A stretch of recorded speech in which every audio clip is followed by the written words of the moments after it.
sini dengan NIM 111240006. Dan Tegardi Komunitas di sini dengan NIM 112400067. Di sini kita mahasiswa Universitas 17 Agustus 1945 dari Fakultas Ilmu Sosial dan Ilmu Politik dari Prodi Administrasi Negara. Di sini kami akan menjelaskan tentang resume materi dari jejaring kebijakan dengan dosen pengampu Pak Edi Wahyudi. Check this out.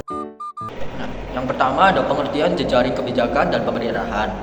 Jejaring kebijakan merupakan konsep yang menggambarkan hubungan dan interaksi antara berbagai aktor atau pemangku kepentingan dalam proses pembuatan, pelaksanaan, dan evaluasi kebijakan publik. Aktor-aktor ini bisa berasal dari pemerintahan seperti pemerintah pusat, daerah, atau lembaga publik. Yang kedua ada organisasi non-pemerintah atau LSM. Yang ketiga ada sektor swasta, akademisi, dan masyarakat sipil. Yang kedua ada jejaring pemerintahan. Jejaring pemerintahan sendiri menekankan pada koordinasi, komunikasi, dan kerjasama antara lembaga pemerintahan dan juga dengan pihak non-pemerintahan. Tujuannya agar kebijakan publik lebih efektif, efisien, dan inklusif. Pentingnya jejaring dalam pemerintahan. Mengapa jejaring penting dalam pemerintahan modern?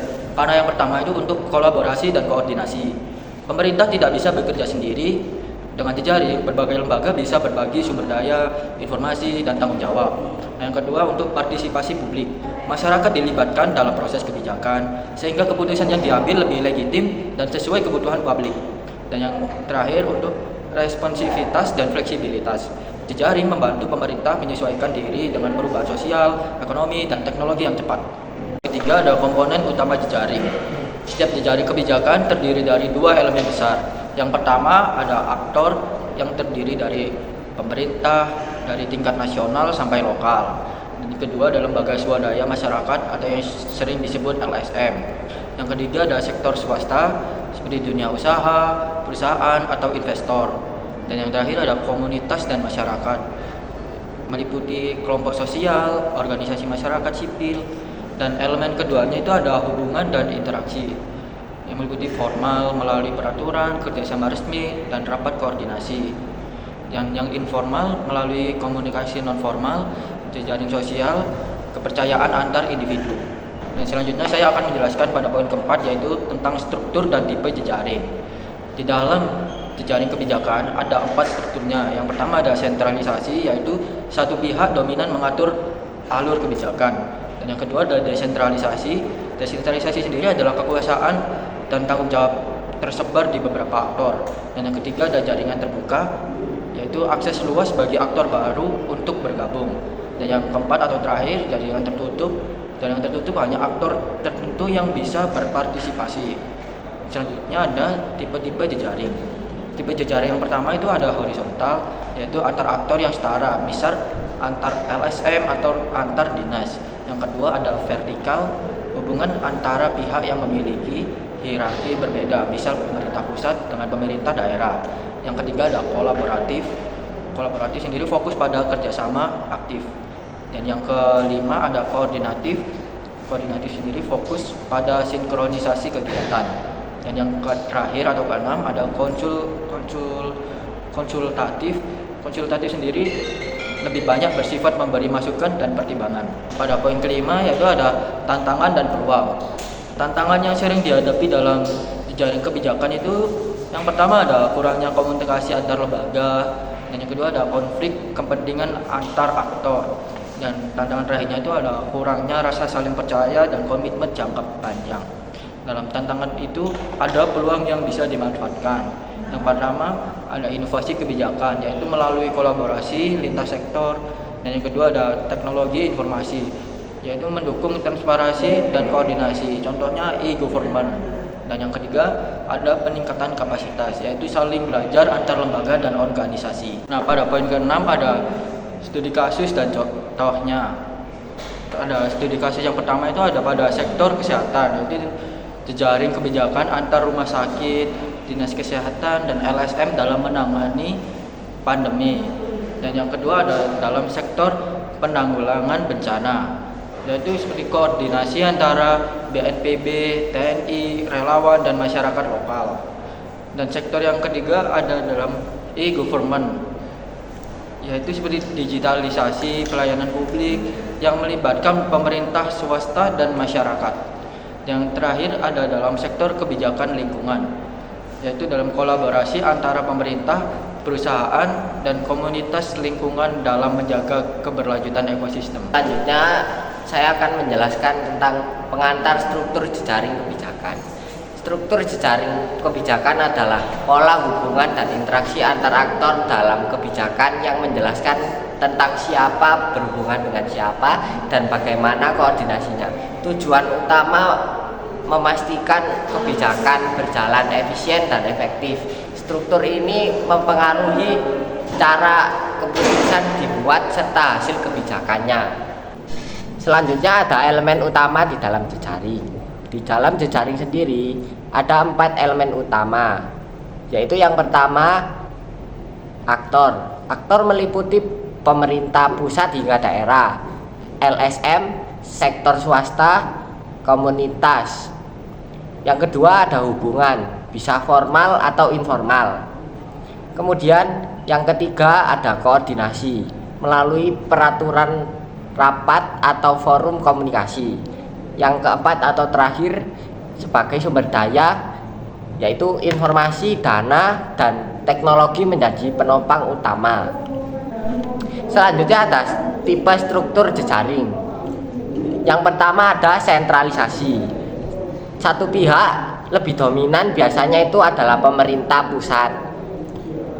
Kelebihannya itu lebih cepat dan mudah dikoordinasikan, namun kurang fleksibel dan rawan gagal bila pusatnya bermasalah. Kemudian ada desentralisasi. Kekuasaan dan keputusan tersebar ke banyak faktor. Kelebihannya lebih fleksibel dan inovatif, namun kelemahannya koordinasinya lebih rumit, bisa terjadi tumpang tindih antar elemen. Selanjutnya ada poin keempat, berdasarkan keterbukaan. Itu dibagi menjadi 2. Jejaring terbuka dan jejaring tertutup. Jejaring terbuka adalah akses bebas bagi aktor baru, bersifat dinamis, inovatif, dan partisipatif. Namun sulit dikontrol, informasinya bisa terpecah. Jejaring tertutup adalah hanya aktor tertentu yang boleh bergabung, komunikasinya lebih lancar dan mudah dikendalikan. Namun kurang inklusif, idenya pun terbatas. Selanjutnya ada poin kelima, yaitu faktor yang mempengaruhi struktur. Struktur yang pertama ada konteks sosial dan politik. Pengaruhnya meliputi budaya politik, kebijakan, pemerintah. Yang kedua ada teknologi dan infrastruktur, meliputi kemajuan digital, memperkuat koordinasi. Dan yang ketiga ada sumber daya dan kewenangan, meliputi siapa yang punya dana dan otoritas. Dan yang terakhir tujuan kebijakan, meliputi strategi dan prioritas, mempengaruhi bentuk jejaring. Selanjutnya ada poin yang terakhir, yaitu contoh dan studi kasus. Di sini saya mengambil contoh dari PPT, yaitu dari tipe sentralisasi. Contohnya pemerintah pusat yang mengatur penanganan saat pandemi. Lalu ada tipe desentralisasi, contohnya pembangunan infrastruktur lokal oleh komunitas. Nah, analisis di atas menunjukkan struktur jejaring menentukan keberhasilan dari kebijakan yang dibuat. Bab selanjutnya ada teori jejaring dan modelnya. Poin pertama, pengantar teori jejaring. Definisi teori yang menjelaskan bagaimana aktor-aktor seperti pemerintah, swasta, LSM, dan masyarakat saling berinteraksi dan bekerja sama dalam proses kebijakan publik. Fokusnya menyoroti hubungan, kolaborasi, dan persaingan antar aktor untuk mencapai tujuan bersama. Elemen utama aktor, hubungan, aturan main, norma, dan hukumnya adalah pentingnya teori jejaring dalam kebijakan publik, yaitu kolaborasi multi aktor, yaitu pemerintah bekerja sama dengan sektor lain. Dan yang kedua, menangani masalah kompleks, yaitu diperlukan kerja lintas sektor. Yang ketiga, memahami dinamika kekuatan, yaitu tiap aktor punya pengaruh berbeda dalam kebijakan. Selanjutnya ada poin ketiga, yaitu model dalam teori jejaring. Model pertama ada hierarkis. Ciri utamanya hubungan vertikal atas dan bawah, lebih dominan ke pemerintah. Contohnya ada kebijakan dari pusat ke daerah. Terus ada model kedua yaitu pasar atau market. Ciri utamanya berdasarkan transaksi dan keuntungan bersama. Contohnya penggandaan barang atau jasa publik. Dan model ketiga ada jaring atau network. Ciri utamanya hubungan horizontal dan kolaboratif. Contohnya kemitraan publik, swasta, infrastruktur. Poin keempat ada struktur dan dinamika jejaring. Struktur yang pertama ada centrality, yaitu siapa aktor paling berpengaruh. Dan yang kedua ada density. Density adalah seberapa banyak hubungan dalam jejaring. Dan yang ketiga ada homofili. Homofili adalah aktor cenderung terhubung dengan yang memiliki kesamaan atau kepentingan yang sama. Ada dua pendekatan penting. Pendekatan yang pertama ada teori jaringan sosial atau social network theory.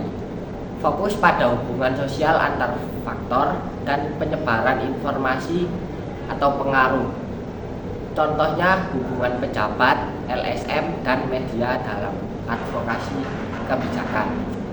Lalu pendekatan yang kedua ada aktor network theory atau disingkat ANT.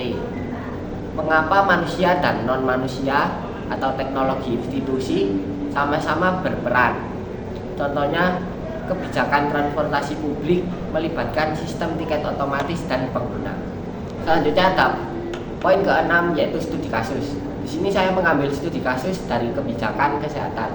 Contohnya program vaksinasi COVID-19. Aktornya ada pemerintah, rumah sakit, perusahaan farmasi, NGO, dan media. Hubungannya dari aktor-aktor tersebut ada kolaborasi lintas sektor dalam distribusi vaksin. Tantangannya koordinasi dan kecepatan informasinya. Selanjutnya ada tantangan dalam penerapannya. Yang pertama ada koordinasi sulit karena banyaknya aktor. Terus ada ketimpangan sumber daya dan pengaruh. Lalu ada masalah akuntabilitas di antara banyaknya pihak. Selanjutnya saya akan menjelaskan tentang teori jejaring dalam implementasi kebijakan publik. Yang pertama ada konsep dasarnya. Konsep dasarnya itu yaitu jejaring kebijakan adalah hubungan antar aktor-aktor yang bekerja sama untuk mencapai tujuan kebijakan. Aktor-aktor ini bisa berasal dari berbagai sektor, yaitu yang pertama ada sektor pemerintah, swasta maupun masyarakat. Yang selanjutnya ada unsur penting dalam jejaring.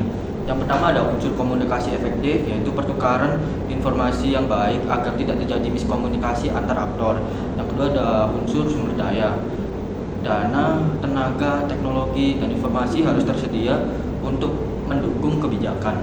Yang ketiga ada unsur komitmen politik. Dukungan dari pemimpin dan pembuat kebijakan sangat menentukan keberhasilan. Yang terakhir ada unsur kapasitas lembaga, yaitu lembaga harus mampu mengelola dan menjalankan kebijakan di berbagai tingkatan. Poin selanjutnya yaitu ada tantangan dan implementasi. Tantangan yang pertamanya itu ada kurangnya koordinasi, sulitnya menyelaraskan tindakan banyak pihak yang punya kepentingan berbeda. Tantangan kedua itu ada perbedaan kepentingan tiap aktor punya prioritas berbeda yang bisa memperlambat prosesnya. Yang ketiga ada keterbatasan sumber dayanya. Dana dan SDM-nya sering tidak merata antar instansi. Dan tantangan terakhirnya itu ada di masalah akuntabilitasnya. Sulit memastikan semua pihak menjalankan tanggung jawab dengan baik. Poin selanjutnya ada contoh studi kasus. Di sini saya mengambil contoh studi kasusnya itu ada di kebijakan kesehatan. Aktornya itu ada di pemerintah pusat dan daerah, rumah sakit, LSM, perusahaan farmasi, dan masyarakat. Nah, tantangannya itu ada di koordinasi lintas sektornya, pengelolaan sumber daya medis, dan penegakan kebijakan di daerah-daerahnya. Dan solusinya itu ada jejaring komunikasi kuat antara pusat dan daerah, dan keterlibatan swasta dan masyarakat, misalnya dalam distribusi vaksin di daerahnya masing-masing. Yang ketiga ada dukungan teknologi informasi untuk memantau kasus-kasus yang ada. Poin kelima yaitu ada evaluasi dan monitoring. Proses ini berkelanjutan untuk memastikan implementasi kebijakan berjalan sesuai dengan tujuannya, yaitu dilakukannya dengan mengukur dampak kebijakan, mengidentifikasi area yang perlu diperbaiki atau penyesuaian. Yang ketiga ada setiap aktor memberikan umpan balik dan laporan hasil pelaksanaannya. Sekian resumen dari kelompok kami. Maaf jika ada salah kata, salah penyampaian atau apapun. Informasi lah Terima kasih atas waktunya. Jangan lupa Like, comment, dan subscribe.